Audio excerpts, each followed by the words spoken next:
deadly storm surge and life-threatening winds. Forecasters still aren't certain where the storm will go, but South Florida isn't taking any chances. We had a little one to worry about this time, so we decided to hit the road. This is a serious, serious storm. I've called it a nuclear hurricane. This is not something you want to ride through. Praying for the best, but preparing for the worst. Yeah, absolutely.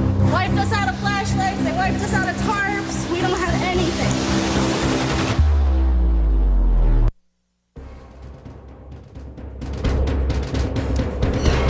Welcome, everyone. I'm Michael Lanos in Atlanta. We'll be joining Erica Hill in just a moment on the story, and she is on the scene as we're going to be. There she is right there as we saw Irma bearing down on the Dominican, Haiti, and headed right for you, Erica.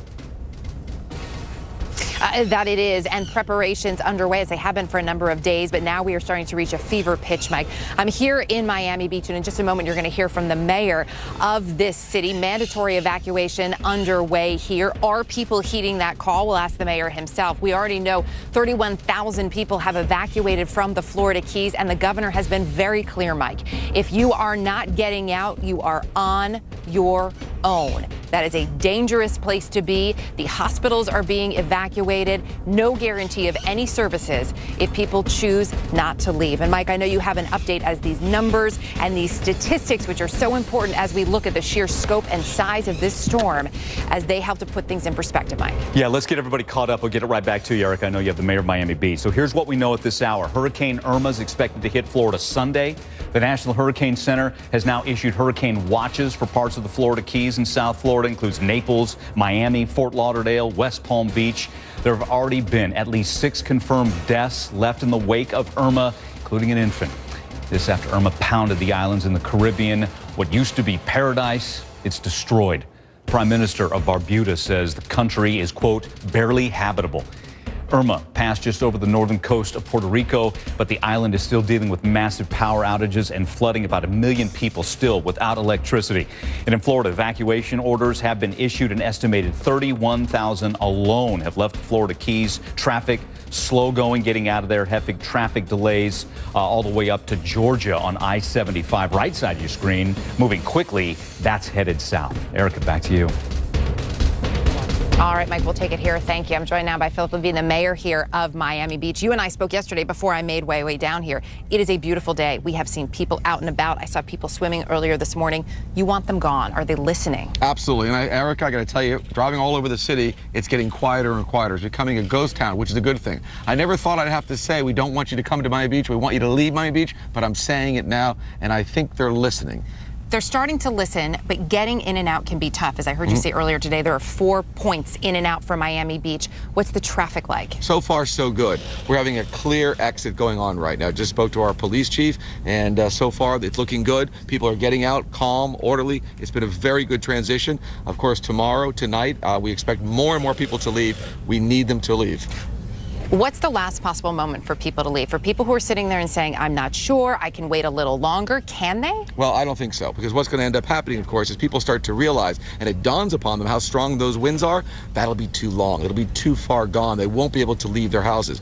That's where they should leave today, tonight, tomorrow at the latest. We expect tropical storm winds by tomorrow night, Friday night, by Saturday, stronger, Sunday, of course. So, as I've said, I'll say it again, this is a powerful, strong, almost a nuclear hurricane. We need people to listen to what we're telling them. And one of the points, too, and we can never stress this enough during a storm, is that you can't call for help. So I know here in Miami Beach, I think you said when the winds hit 39 miles per hour, first responders cannot come to help you. Very true. So at a certain point, our first responders will not be able to go out and do anything because we do not want to put their lives in danger. Obviously, they have families too, and we want to protect them as well as our residents and any visitors that may be left here. We hope there's not any visitors left at these hotels. There are some apartment buildings not far from where we are, luxury apartment buildings right on the beach, and I talked to 3 different residents from that building. One is hemming and hawing about staying, and the other 2 said they're staying. One's on the 5th floor, one's on the 15th. They said, I have tornado windows, is what they told me.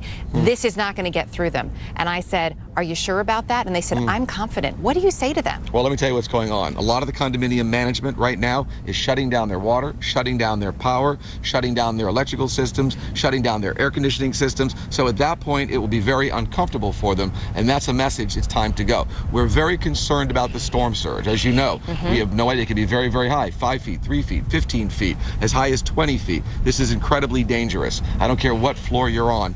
It's time to leave. You are going to be riding out the storm. Absolutely. At a local hospital, which is not a Yes. shelter, we should point out, but Right. that hospital is there for its patients and also third trimester maternity patients. Absolutely. I've learned as well, they're asking them to go there. What are you expecting that to be like? Well, I can tell you from a personal point of view, my fiance is a third trimester pregnancy. Oh, wow. You're really right in there. Right, so she's going to be there with me, and of course the 2 little kids with us as well. And we believe it'll be safe, it'll be strong. I'll be there with the entire command staff so we can assure the safety and making sure everyone is out of our city and being there right on the scene. And what about the day after? Because we talked so much about the lead up, but then as we know afterwards, there are going to be services, you're going to need power, we're going to need water. How much of that has already been pre-positioned? We have a whole program in placement right now, of course, with protocols. We're working very closely with Dade County. The shelters are being opened up. We have buses picking people up. We're bringing in supplies, of course, as soon as we possibly can. The key here, of course, is after the hurricane hits, we must clear the debris, make sure our roads are available so our first responders can get in. And shelters. There are no shelters in Miami Beach proper? No. So where do people need to go? How far? They'll be going right over to Miami. It's not that far. It's across the bridge. There's multiple shelters from South Miami to mid-North Miami, all over Dade County. We have shelters. So if you have pets, we have shelters where you can bring your pets. We have situations where we have better shelters for elderly people, special needs people. And of course, we've been inventorying and speaking with these people, as well as our homeless community during the last 3 or 4 days. All right, Mr. Mayor, we know you're a busy guy. We appreciate you Yep. taking some time for us. I know we'll be speaking more over the next couple of days. Thank you again. Thank you. All right. Mayor Philip Levine here from Miami Beach.